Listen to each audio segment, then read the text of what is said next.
नमस्कार विद्यार्थियों, apex agree classes के ऑनलाइन प्लेटफॉर्म पर आप सभी का हार्दिक स्वागत है। सभी विद्यार्थियों से अनुरोध है, प्लीज क्लास को ज़्यादा से ज़्यादा शेयर करा करो और अपने कमेंट बॉक्स में कमेंट को क्या करा करो, छोड़ा करो, ताकि हमें पता चल जाए कि आपको और किस चीज़ की हमें नीड है। आगे जो भी क्लासें लगने वाली है वो बहुत बेहतरीन क्लासें होने वाली है, और जो ये क्लासें लगाई जा रही है इनमें से क्या होगा, निश्चित रूप से क्या आएगा, आपका सवाल आने वाला है जेट और सीयूटी के एग्जामों में। तो इनके अंदर आपको कमेंट करके हमें बताना है क्लास कैसी लग रही है, अच्छी लग रही है तो जरूर हमें कमेंट करें, क्लास को लाइक करें और ज्यादा से ज्यादा क्या करें, शेयर करें। तो देखो, अपन ने 2 क्लासें हो चुकी है। 2 क्लासों में अपन ने न्यूट्रिएंट के बारे में जाना था, 17 न्यूट्रिएंट होते हैं, है ना, और आवश्यकता की कसौटी के बारे में जाना था, और फिर इनके कमी के लक्षण कहाँ कहाँ कौन से स्थानों पर आते हैं ये भी अपन ने दूसरी क्लास के अंदर चर्चा कर ली थी साथियों। अब अपन एक एक करके क्या करते हैं, न्यूट्रिएंट को लेते हैं और उनके अंदर और डिटेल में जानकारी लेते हैं, ताकि अपना कोई भी क्वेश्चन छूटे ना।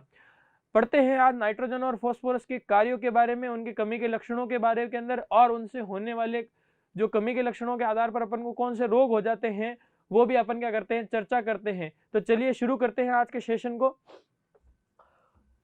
बात करते हैं सबसे पहला नाइट्रोजन। कौन सा तत्व की बात करते हैं? नाइट्रोजन। नाइट्रोजन एक बहुत ही महत्वपूर्ण तत्व है। आपको पता होगा कि वृहद पोषक तत्वों के अंदर आता है, मैक्रो प्लांट न्यूट्रिएंट के अंदर आता है ना, और उनमें भी प्राथमिक क्या आते हैं, जो पोषक तत्व है उनकी कैटेगरी के अंदर आता है, प्राइमरी न्यूट्रिएंट की कैटेगरी के अंदर आता है। तो नाइट्रोजन बहुत ही इंपॉर्टेंट है, प्राइमरी है ना। तो चलिए उसके बारे में चर्चा करते हैं शुरू।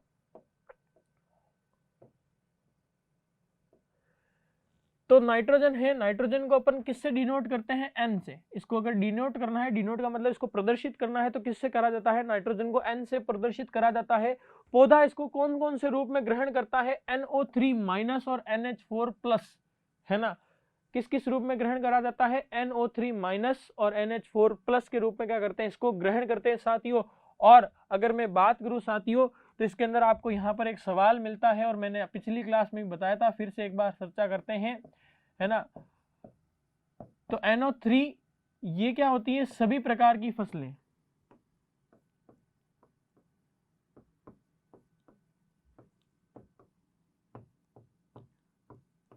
सभी प्रकार की फसलें क्या करती हैं, इस फॉर्म में NO3- के रूप में क्या करती है, इसको ग्रहण करती है। किसको? नाइट्रोजन को। ये चीज आपको क्या करनी है, ध्यान रखनी है साथियों। और NH4 को क्या करती है? धान, है ना। धान सर, पैडी, पैडी क्या होती है? अरे चावल, आप जानते हो, धान अलग चीज नहीं है, क्या है? चावल ही है, जिसे आप किसके नाम से जानते हो? राइस। अब इसमें क्या फर्क होता है सर? देखो, चावल, चावल की मैं बात करूं तो आपने सफेद कलर का दाना देखा है ना, वो क्या है? आपका चावल। और इसी सफेद कलर के दाने के ऊपर अगर क्या हो, इसके अंदर साथियों छिलका लगा हो, पीले ब्राउन कलर का, भूरे कलर का छिलका है, तो उसे क्या कहा जाता है? पैडी कहा जाता है। जैसे कि देखो, आप सभी जो आपकी क्या होती है, फसलें होती है अनाज वाली, अनाज वाली फसलों का जो बीज होता है ना, जिसे बीज कहते हैं या बीज प्रकार कहते हैं या फल प्रकार कहते हैं, वो कौन सा होता है? कैरीऑप्सिस होता है। कौन सा होता है? कैरी ऑप्सिस होता है। कैरीऑप्सिस का मतलब क्या है? जो इसका छिलका होता है दाने से बहुत मजबूती से जुड़ा होता है, उसे अलग करने के लिए अपन को मिलिंग प्रोसेस करने पड़ते हैं। मिलिंग प्रोसेस मतलब कि मशीनों में डालकर उसको क्या करना पड़ता है? अलग करना पड़ता है। तो ये जो चावल है, चावल के लिए अपन इस धान से चावल बनाने के लिए अपन कई प्रोसेस करते हैं, पैरा बॉइलिंग वगैरह ये चीजें करी जाती है, प्रक्रियाएं करी जाती है ना। जब अपन धान पढ़ेंगे तो धान के अंदर भी चर्चाएं करेंगे, है ना। तो अभी के लिए आपको क्या है? NO3- जो सभी प्रकार की फसलें हैं, जितनी भी आपकी दलहनी, तिलहनी, है ना, अनाज वाली फसलें हैं, वो ग्रहण करती है, एक्सेप्ट किसके? धान के। धान इसे किस रूप में ग्रहण करता है? NH4 के रूप में ग्रहण करता है। कारण ये होता है कि NH4 में करने का, NH4 के अंदर करने का कारण ये होता है साथियों, क्योंकि धान के अंदर क्या होता है? जलमग्न खेती होती है, वाटर लॉक कंडीशन के अंदर क्या होती है, इसके अंदर आपके क्या होती है साथियों? खेती होती है। चावल के अंदर इस तरीके से क्या होती है? पौधा होता है ना, ये तो है ना, ये क्या होते हैं? पौधे होते हैं इस तरीके से। तो इसमें इस तरीके से पानी भरा होता है, तो पानी भरेंगे अगर अपन यहाँ पर क्या देते हैं? NO3- देते हैं, तो ये जल के संपर्क में आकर क्या बना देता है? NO2 गैस बना देता है, और यहाँ पर नाइट्रोजन की क्या हो जाती है? हानि हो जाती है। NO2 के रूप में क्या हो जाती है? यहाँ पर इसकी क्या हो जाती है? हानि हो जाती है। इसलिए क्या करता है धान? इसको NH4 के रूप में क्या करता है? ग्रहण करता है। और NH4 क्या है? जब जाता है तो ये क्या करता है, जल के साथ युग्मक बनाकर क्या कर देता है, इसको ग्रहण कर लिया जाता है। NO3 रूप में क्यों नहीं देते, क्योंकि ये क्या करता है, इसके अंदर ये जल से संपर्क में आते ही क्या करता है, NO2 गैस बनाकर क्या कर देता है, सॉरी NO2 क्या, माफ कीजिएगा, N2O गैस बनाकर क्या कर देता है, ये एक प्रकार की गैस है ना, N2O गैस है, तो ये क्या हो जाता है, वातावरण में मुक्त हो जाती है और इस प्रकार नाइट्रोजन सीधी क्या चली जाती है, वातावरण में चली जाती है और हानि हो जाती है। तो NH4 देने का यही कारण है। ठीक है साथियों, चलिए बात करते हैं कार्यों के बारे में। कार्यों के बारे में अपन बात करने से पहले नाइट्रोजन के बारे में जानते हैं कि नाइट्रोजन का मृदा के अंदर अपने को सोर्स क्या मिलता है। बात समझ रहे हो साथियों, नाइट्रोजन को किससे डिनोट करा जाता है, N से डिनोट करा जाता है और किस रूप में ग्रहण करा जाता है, NO3 माइनस और NH4 प्लस के रूप में ग्रहण किया जाता है साथियों। और अगर मैं बात करूं मिट्टी के अंदर, है ना, स्वयं मृदा के अंदर आपको नाइट्रोजन का कौन सा सोर्स देखने को मिलता है, तो वहां पर आपको नाइट्रोजन का सोर्स देखने को मिलेगा कौन सा, कार्बनिक पदार्थ, जिसे अपन कहते हैं ऑर्गेनिक मैटर, जीवाश्म पदार्थ कह सकते हैं, वो क्या मिलता है आपको, इसके अंदर मिलता है इसका नाइट्रोजन का सोर्स। सोर्स मतलब कि रिसोर्स, मतलब जहां से अपन को नाइट्रोजन अपन ने मिट्टी में दी भी नहीं है, अभी तक क्या नहीं करी है, नाइट्रोजन को मिट्टी में दिया भी नहीं है, लेकिन फिर भी क्या हो रहा है, नाइट्रोजन इसके अंदर पौधों को मिल रहा है ना। तो उसका जो कारण है वो क्या है, कार्बनिक पदार्थ है। अब कार्बनिक पदार्थों से नाइट्रोजन किस प्रकार मिलता है साथियों, तो उसकी अपन चर्चा करते हैं। जब कार्बनिक पदार्थ का विघटन होता है, अपघटन होता है, डिकम्पोजिशन होता है साथियों, तब क्या होते हैं, वो किस रूप में टूटते हैं, पॉलीपेप्टाइड्स बंधों के रूप के अंदर टूटते हैं। और पॉलीपेप्टाइड बंधों से क्या होता है, अमीनोफिकेशन की प्रक्रिया के कारण क्या बनता है, अमीनो अम्ल बनता है। कौन सा अम्ल बनता है, अमीनो अम्ल बनता है, अमीनो एसिड का फॉर्मेशन होता है। कौन सी प्रोसेस के कारण, अमीनोफिकेशन के कारण। और बात करते हैं इसके बाद में किसका निर्माण होता है, अमोनियम का निर्माण होता है, NH4 का निर्माण होता है। ये भी किसका प्रक्रिया है, ये भी अमोनिफिकेशन की प्रक्रिया है साथियों। इस चीज को क्या करना है, अपन को ध्यान में रखना है। तो कार्बनिक पदार्थों का विघटन हुआ तो वो किसके, सरल जो पॉलीपेप्टाइड्स के रूप के अंदर टूटे। सरल पॉलीपेप्टाइड्स के रूप में टूटने के बाद में उनके अंदर क्या हुआ, किसका निर्माण हुआ, अमीनो अम्लों का निर्माण हुआ। आप पॉलीपेप्टाइड्स सोचते हो या प्रोटीन का सोचते हो, तो खूब सारे अमीनो अम्ल किसका निर्माण करते हैं, प्रोटीन का निर्माण करते हैं। प्रोटीन ही क्या है, पॉलीपेप्टाइड्स है। क्या है, पॉलीपेप्टाइड्स। और वही क्या करते हैं, अपने शरीर का निर्माण करते हैं, प्रोटीन से बना हुआ शरीर है, तो यही क्या करते हैं, शरीर का निर्माण करते हैं। इसी प्रकार ये क्या करते हैं, पौधे के सभी भागों का निर्माण करते हैं। तो कार्बन ही है। अपन ने देख जब पढ़ा था कि पौधे के अंदर CH और O, है ना, क्या बात करते हैं, CH और O जो है 96% भाग होता है। तो कार्बनिक पदार्थों के अंदर क्या होगा, कार्बन होगा, ऑक्सीजन होगा और हाइड्रोजन होगा, है ना। तो ये तीनों चीजें हैं इसके अंदर, तो कार्बनिक पदार्थ कहला रहा है। और कार्बनिक पदार्थ कहलाने के बाद जब वो टूटता है तो किसके रूप में टूटता है, पॉलीपेप्टाइड्स के रूप में। पॉलीपेप्टाइड्स अमोनिफिकेशन कारण किसका निर्माण करते हैं, अमीनो अम्लों का। और अमीनो अम्लों से क्या बनती है, अमोनियम। और अमोनियम के बाद में यहाँ पर एक बैक्टीरिया आता है। क्या आता है, यहाँ पर एक बैक्टीरिया आता है जिसका नाम है नाइट्रोसोमोनास। नाइट्रोसोमोनास इस अमोनियम को किस में बदलता है, नाइट्रेट में बदलता है। और नाइट्रोबैक्टर क्या करता है, ये भी क्या है, एक बैक्टीरिया है ना, क्या है, एक बैक्टीरिया है जो क्या करेगा, इस नाइट्रेट को किस में, नाइट्राइट को किस में बदलेगा, नाइट्रेट में बदलेगा, NO3 माइनस में बदलेगा, NO2 माइनस को NO3 माइनस में बदलेगा। और बाद में क्या होता है, अगर किसी चीज में के रूप में ये बनती है N2O, और यहाँ से अगर ये बनेगा तो कौन ले लेगा, सभी फसलें ले लेगी। ये बना है तो कौन ले लेगा, धान ले लेगा, है ना। तो ये चीजें क्या है, इस तरीके से प्रोसेस इसके अंदर चलता है कि मिट्टी के अंदर कार्बनिक पदार्थों से नाइट्रोजन किस प्रकार प्राप्त होती है। तो सबसे पहले क्या बनते हैं, पॉलीपेप्टाइड्स। पॉलीपेप्टाइड्स बनने के बाद में क्या बनते हैं, अमीनो अम्ल बनते हैं। और अमीनो अम्ल के बाद में किसका निर्माण होता है, अमोनियम का। अमोनियम के बाद कौन आता है, आपके नाइट्रोसोमोनास आता है। नाइट्रोसोमोनास से क्या करता है, वो इसे नाइट्राइट में चेंज करता है। नाइट्राइट से नाइट्रोबैक्टर क्या करता है, इसे नाइट्रेट में चेंज करता है, NO3 माइनस में चेंज करता है ना। इस प्रकार क्या मिलता है, पौधों को ये प्राप्त होता है। तो ये चीजें क्या करनी है, अपन को ध्यान रखनी है। और नाइट्रिफिकेशन की जो प्रोसेस है ना, नाइट्रिफिकेशन की जो प्रोसेस है ना, जो पौधों को जो नाइट्रोजन मिल रहा है उसकी जो प्रोसेस है, उसके अंदर सबसे पहली प्रोसेस कौन सी आती है, अमोनिफिकेशन। सबसे पहली प्रक्रिया कौन सी होती है, अमोनिफिकेशन होती है। और सबसे आखिरी जो प्रक्रिया है वो क्या होती है, नाइट्रीकरण होती है। कौन सी होती है साथियों, नाइट्रीकरण होती है। ये चीजें अपन को ध्यान में रखनी है। तो पहली प्रोसेस ये, और दूसरी अंतिम प्रोसेस ये है। दूसरी प्रोसेस कौन सी है, नाइट्रीकरण है। तो ये चीजें क्या करनी है, अपन को याद रखनी है। और ये भी चीजें अपन को मैंडेटरी याद रखनी है। अमोनियम से नाइट्राइट में कौन बदल रहा है, नाइट्रोसोमोनास। बहुत अच्छा क्वेश्चन है। और नाइट्राइट से नाइट्रेट में कौन बदलता है ना, तो नाइट्रोबैक्टर बदलता है। ये चीजें क्या करनी है अपन को याद रखनी है। फ्लो चार्ट में से भी क्या आ सकता है, क्वेश्चन आ सकता है। बहुत ही बेहतरीन तरीके से हम पढ़ा रहे हैं। अब चर्चा करते हैं कि नाइट्रोजन अपने पौधे के अंदर किन किन कार्यों को क्या करता है, संभावित करता है।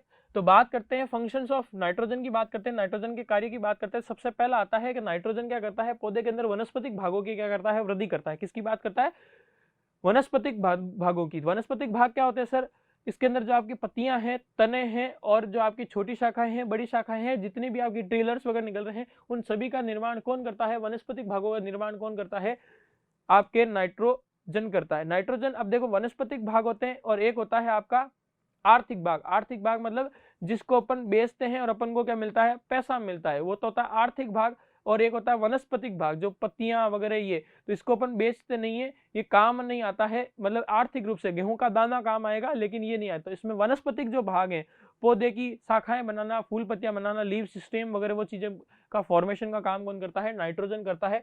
और ये क्या करता है, देखो प्रोटीन और अमीनो अम्लों के निर्माण में क्या है, सहायक है। बिल्कुल अभी देखा था अपन ने फ्लो चार्ट के अंदर, अभी देखा था कि क्या करता है, पॉलीपेप्टाइड से क्या बनाता है, अमीनो अम्ल बनाता है ना।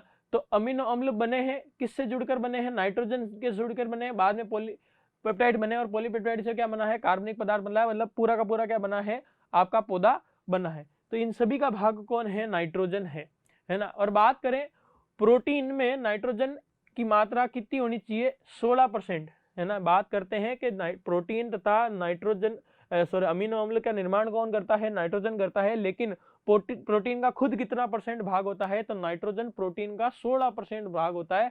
नाइट्रोजन के बिना प्रोटीन का निर्माण नहीं होगा, ये चीज अपन को ध्यान रखनी है। तो क्वेश्चन आ जाए वनस्पतिक भागों का निर्माण कौन करता है, नाइट्रोजन, एन करता है। ऑप्शन में आ जाए एन, तो अपन को एन सेलेक्ट करना है।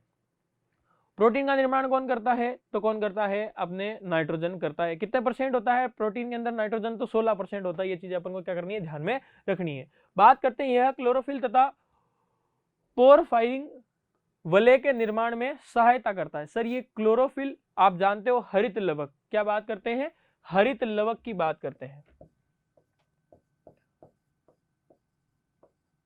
जिसके कारण पौधा कैसा दिखाई देता है, हरा दिखाई देता है ना।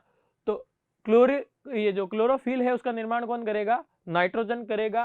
हरित लवक का निर्माण कौन करेगा, आपका नाइट्रोजन करेगा। सर ये पोर फायरिंग वलय क्या है, यहां पर एक लाइन वर्ड और आएगा जिसे अपन कहते हैं वलय, क्या कहते हैं, वलय कहते हैं, है ना। तो पोर फायरिंग वलय का निर्माण कौन करता है, नाइट्रोजन करता है। कैसे होती है पोर फायरिंग वलय, सर बता दो, हमें समझा दो। तो बिल्कुल देखो, ये क्या है, मैग्नीशियम, और इसके चारों तरफ नाइट्रोजन, है ना। ये सारी चीजें यहां पर होती है। इस प्रकार से क्या बनती है, ये वलय का निर्माण होता है ना। तो इस वलय का जो भाग है वो क्या है, नाइट्रोजन। क्या है सर, नाइट्रोजन। तो पोर फायरिंग वलय, ये क्या है आपकी पोर फायरिंग वलय, है ना। पोर फायरिंग रिंग का जो फॉर्मेशन कौन करता है, नाइट्रोजन करता है, उसका पार्ट होता है। और क्लोरोफिल का भी क्या होता है, हरित लवक का भी क्या होता है, ये पार्ट होता है नाइट्रोजन। यह चारे वाली फसलों तथा सब्जियों, है ना, जो सब्जियां हैं, पत्तीदार सब्जियां, कौन सी सब्जियां, यहां पर क्या शब्द आएगा, पत्तीदार सब्जियां।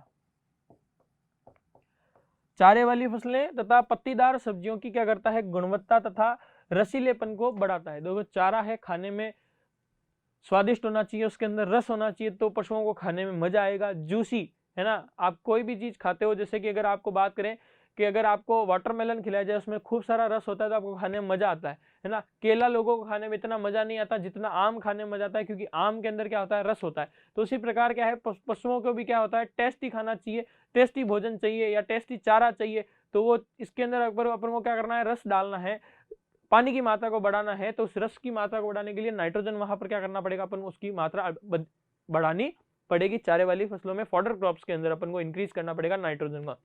और पत्तीदार सब्जियों की बात करूं, जैसे कि पालक है, मेथी है है ना, इनके अंदर अगर अपन को आगे बढ़ाना है, पत्ता गोभी है ना, देखो अपन ने अभी ये भी कल पढ़ा था कि जो अगर नाइट्रोजन की किसी मिट्टी में कमी है तो वहां पर गोभी लगाई जाए तो वहां पर तुरंत क्या आते हैं, लक्षण आते हैं, इंडिकेटर प्लांट। तो नाइट्रोजन की आवश्यकता होती है गोभी को, वो पत्तीदार सब्जी है, तो वहां पर क्या होगा, अधिक नाइट्रोजन होगा तो वो उसके अंदर और हरापन आएगा, अच्छी दिखेगी और खाने में भी क्या हो जाएगी, वो स्वाद हो जाएगी। तो ये थे इसके मुख्य कार्य, वनस्पतिक भागों का निर्माण और प्रोटीन का निर्माण, अमीनो अम्लों का निर्माण, और आपके पोर फायरिंग वाले जो आपने देखी थी बीच में मैग्नीशियम और चारों तरफ नाइट्रोजन, और क्लोरोफिल का निर्माण कौन करता है, नाइट्रोजन करता है। और किन की गुणवत्ता को बढ़ाता है, आपकी सब्जियों की, जो पत्तीदार सब्जियां हैं और चारे वाली फसलें हैं उनके अंदर भी पत्तियां होती है। चारे वाली फसलों में तो कोई आपको उसका ऊपर वाला फल तो चाहिए नहीं, सिर्फ पत्तियां और तने ही तो चाहिए, उनका भी क्या करता है, ये गुणवत्ता को बढ़ाता है। तो चलिए आगे बात करते हैं, ये अपन ने पढ़ लिया है। चलिए बात करते हैं इसके कमी के लक्षण की। अगर नाइट्रोजन की कमी हो जाती है तो पौधे पर किस प्रकार के लक्षण आपको दिखाई देते हैं, तो उसकी चर्चा करते हैं। तो सबसे पहला लक्षण अपन पढ़ चुके हैं कि इसका जो कमी का लक्षण है अपन को कहां पर दिखाई देगा, कल की क्लास में पता करा था कि सर पुरानी पत्तियों पर, है ना, वो पौधा पड़ा हुआ है तो उस पुरानी पत्तियों पर अपन को क्या दिखेगा, कमी का लक्षण दिखेगा साथियों। और अगर मैं बात करूं तो नाइट्रोजन की कमी होती है कि लक्षण सर्वप्रथम पुरानी पत्तियों पर दिखाई देते हैं। कौन सी पत्तियों पर दिखाई देते हैं, पुरानी पत्तियों पर दिखाई देते हैं।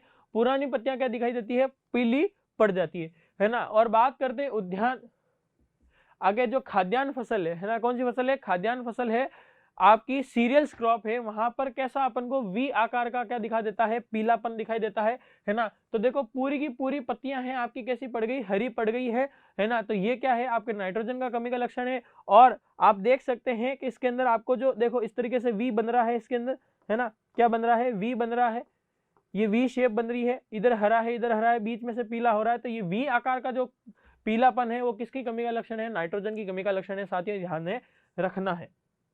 बात करते हैं कमी से होने वाले रोग। अगर नाइट्रोजन की कमी हो जाती है तो क्या होते हैं, इसके रोग भी होते हैं। तो उन रोगों के बारे में चर्चा करते हैं। तो सबसे पहला रोग है आलू के अंदर होलो हर्ट, है ना। आपने आलू देखा होगा, बीच में से वो कठोर निकलता है ना, कुछ इस प्रकार का आपने शेप देखा होगा, बीच में से वो क्या हो जाता है, हार्ड हो जाता है, कठोर हो जाता है।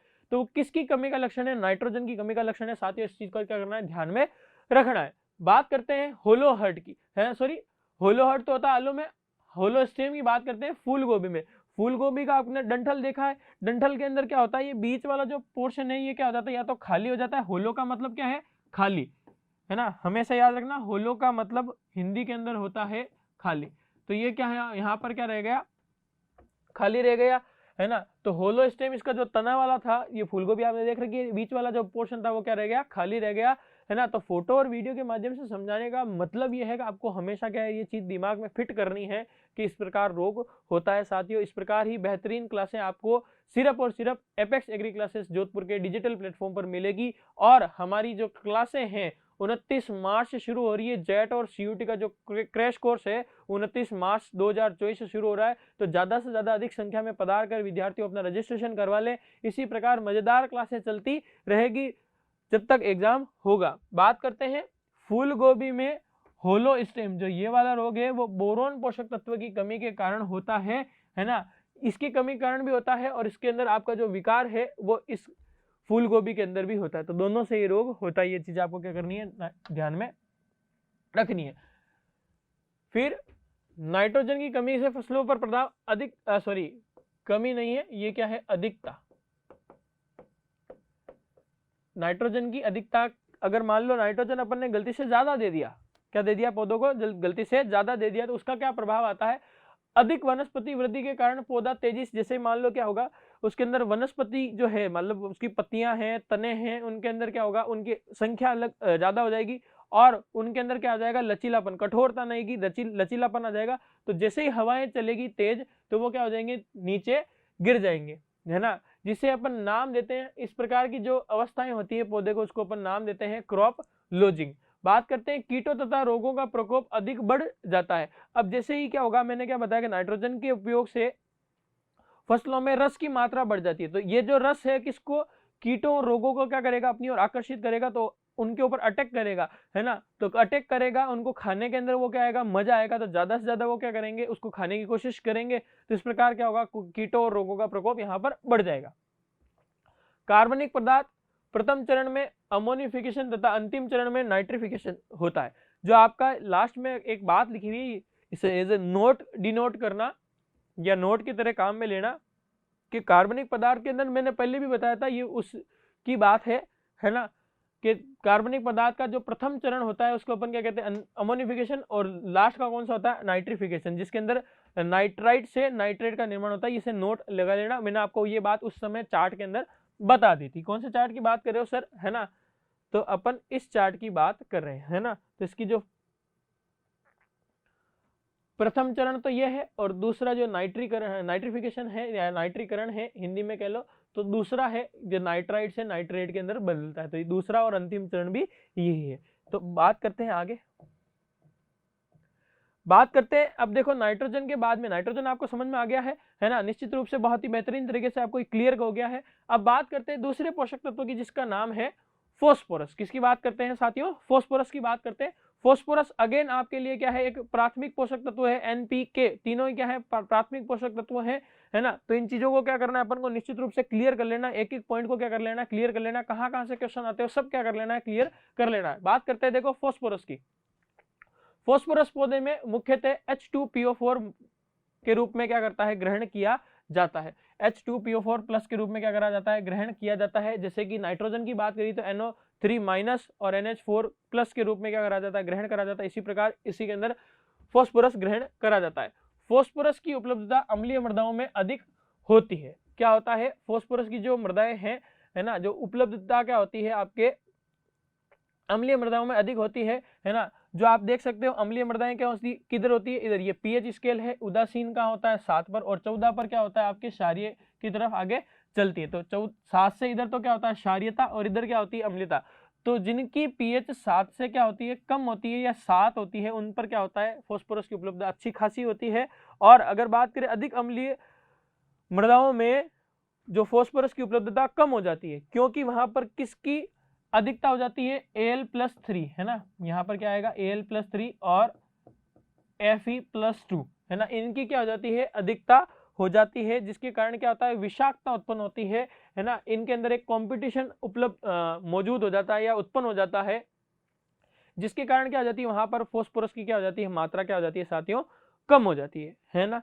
तो देखो सबसे पहली बात करते हैं, तो फोस्फोरस को पौधा किस रूप में ग्रहण करता है, आयनिक रूप मैंने पढ़ा रखा है पहली क्लास के अंदर, H2PO4 माइनस के रूप, H2PO4 माइनस के रूप में, है ना, प्लस नहीं आएगा, यहाँ पर क्या आएगा, माइनस आएगा। H2PO4 माइनस के रूप में इसे क्या करा जाता है, ग्रहण करा जाता है। और साथियों याद रखना, फोस्फोरस की जो उपलब्धता होती है वो अधिकतर कहाँ होती है, अम्लीय मृदाओं में होती है। लेकिन अगर बात करूं मैं अधिक अम्लीय मृदाओं की, जैसे कि पीएच आप समझते हो 1 2 3 4 5 6 और 7 आपका अगर पीएच है ना, ये 7 उदासीन वाला है, तो यहाँ पर 5 6 4 तक तो अवेलेबिलिटी रहेगी। लेकिन अगर ज्यादा हो जाती है, क्या हो जाती है साथियों, ज्यादा हो जाती है, तो यहाँ पर क्या होता है, किसका, यहाँ पर अपन को विषाक्तता देखने को मिलती है, अपने आयरन और एल्यूमिनियम की। विषाक्तता का मतलब है कि यहाँ पर एक टॉक्सिसिटी उत्पन्न होती है, जिसके कारण क्या हो जाती है, इस फोस्फोरस की वहां पर क्या हो जाती है, कमी हो जाती है। मृदा में फोस्फोरस का प्रमुख स्रोत है एपेटाइट, ये आपको नोट करके रखना है ना। पिछले साल के 2 पेपरों में कंटिन्यू, 2 पेपर में, एक बार तो सुपरवाइजर में और एक बार, है ना, सुपरवाइजर भी कौन सा, एग्रीकल्चर यूनिवर्सिटी जोधपुर वाला जो सुपरवाइजर का पेपर हुआ था उसमें, है ना। और जेट 2023 में ये सवाल आया हुआ है कि फोस्फोरस का मृदा में सोर्स कौन सा है, कौन सा खनिज है जो अपन को मृदा में फोस्फोरस उपलब्ध कराता है, तो उसका नाम क्या है साथियों, एपेटाइट है। याद कर लेना, और ये अगेन वापस पूछा जा सकता है, कई बार क्वेश्चन रिपीट होते हैं, क्या होते हैं, कई बार क्वेश्चन रिपीट होते हैं, तो आपको ये चीजें क्या करनी है, ध्यान में रखनी है। तो एपेटाइट के रूप में क्या होता है, मिट्टी के अंदर फोस्फोरस उपलब्ध रहता है, ये खनिज है। एपेटाइट क्या है, खनिज है। इससे क्या प्राप्त होता है अपन को, फोस्फोरस प्राप्त होता है। किस फॉर्म में मिलता है, H2PO4 माइनस के रूप में अपन को मिलता है। बात करते हैं फोस्फोरस के कार्यों की, बहुत ही बेहतरीन तरीके से, है ना। जैसे ही नाइट्रोजन के कार्यों की बात करी थी, उसी प्रकार फोस्फोरस के भी क्या करेंगे अपन, कार्यों की बात करेंगे साथियों। यह जड़ों का निर्माण में क्या है, सहायक है, जिसे फसल को गिरने जो होता है, मतलब जो फसलें हैं गिरने से क्या होती है, बचती है। देखो अगर जड़ों का निर्माण होगा तो क्या होगा, जड़ें मजबूत होगी तो वो टिक कर खड़ा रहेगा, तो ये क्या होगा, फसल गिरने से बचाएगा। अगर नाइट्रोजन क्या होती है, अधिक हो जाती है, तो क्या होता है आपके वनस्पतिक भागों की अधिक वृद्धिकरण क्या हो जाती है, गिर जाती है। उसका उल्टा क्या है कि अगर फास्फोरस अच्छी खासी मात्रा में है तो जड़ों का निर्माण अच्छा होगा। जड़ों का निर्माण अच्छा है तो उसके अंदर जो पोषक तत्वों को अंदर लेने की, ऑब्जर्व करने की क्षमता है, अवशोषण करने की जो क्षमता है वो भी बढ़ेगी साथियों। और इसके अंदर क्या होगा आपके, वो पौधा गिरने से भी क्या होगा, बचेगा। बात करते हैं फास्फोरस को पौधों की जीवन कुंजी या फिर की ऑफ लाइफ कहते हैं, क्योंकि यह डीएनए तथा आरएनए के निर्माण में सहायक होता है। याद रखना साथियों, फास्फोरस को पौधे की जीवन कुंजी कहा जाता है। प्रश्न आता है, पौधों की जीवन कुंजी निम्नलिखित में से कौन से पोषक तत्वों को कहा जाता है? Which nutrient is known as key of life? तो अपन को वहां पर आंसर क्या करना है, फास्फोरस करना है। फास्फोरस को डिनोट करने के लिए अपन किसका इस्तेमाल करते हैं, पी का करते हैं। कैसे करते हैं, पी का काम लेते हैं। बात करते हैं ये क्या करता है, डीएनए और आरएनए का निर्माण करता है। कैसे करता है, तो देखो आप डीएनए और आरएनए का नाम पढ़ोगे, डीऑक्सी है ना, नहीं सॉरी डाई, आपका जो इसका पूरा पूरा क्या करते हो, नाम पढ़ते हो डीएनए का, है ना, तो उसके अंदर आपको इसका फास्फोरस का मिलता है। एक मिनट, है ना, तो मैं आपको इसका दोनों का नाम बता रहा हूँ, डीऑक्सी राइबोज न्यूक्लिक अम्ल, है ना, डीऑक्सी राइबोज न्यूक्लिक अम्ल और राइबोज न्यूक्लिक एसिड, है ना, राइबोज न्यूक्लिक अम्ल। तो दोनों के अंदर जो भाग होता है आरएनए और डीएनए का, वो कौन सा होता है, फास्फोरस होता है। इसलिए इसको क्या कहा जाता है, जीवन कुंजी कहा जाता है। फास्फोरस पौधों में कोशिका विभाजन में सहायक है। जो सेल डिवीजन होता है उसके अंदर फास्फोरस काम में आता है ना। पौधों के अंदर फास्फोरस क्या करता है, सेल डिवीजन, जो कोशिका विभाजन है उसके अंदर एक से दूसरी कोशिका बनने को अपन सेल डिवीजन कहते हैं, कोशिका विभाजन कहते हैं, तो उसके अंदर फास्फोरस काम आता है।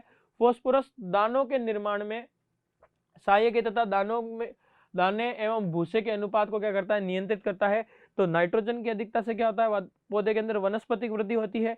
तो इकोनॉमिकल पार्ट जो दाना है उसका निर्माण कौन करता है, फास्फोरस करता है। वनस्पतिक भागों की निर्माण कौन करेगा, दाने की, और निर्माण कौन करेगा, है ना। ये दोनों अलग अलग क्वेश्चन है। तो वनस्पतिक भागों का निर्माण करता है नाइट्रोजन, और पी क्या करता है, दाने का निर्माण करता है। आपको याद रखना है। और इसी प्रकार के आते हैं क्वेश्चन, इसी प्रकार के आते हैं क्वेश्चन आते हैं, तो हर चीज को अपन ने दिमाग में सेट करना है। बात करते हैं नेक्स्ट, फास्फोरस पौधे में अप्रत्यक्ष रूप से सूखा सहनशील बनाने की क्या करता है, कार्य करता है। पौधे को अप्रत्यक्ष रूप से क्या बनाना है, सूखा सहनशील बनाना है। सूखा सहनशील का मतलब है कि इनडायरेक्ट वे में उसको ड्रॉट रेसिस्टेंट बनाना है। सूखा सहनशील, पानी की अगर कमी भी हो जाए तो उसको झेल जाए। तो ऐसा बनाने के लिए क्या, किसकी आवश्यकता होती है, पौधे को फास्फोरस की आवश्यकता होती है। इसके कार्यों की बात कर रहा हूं।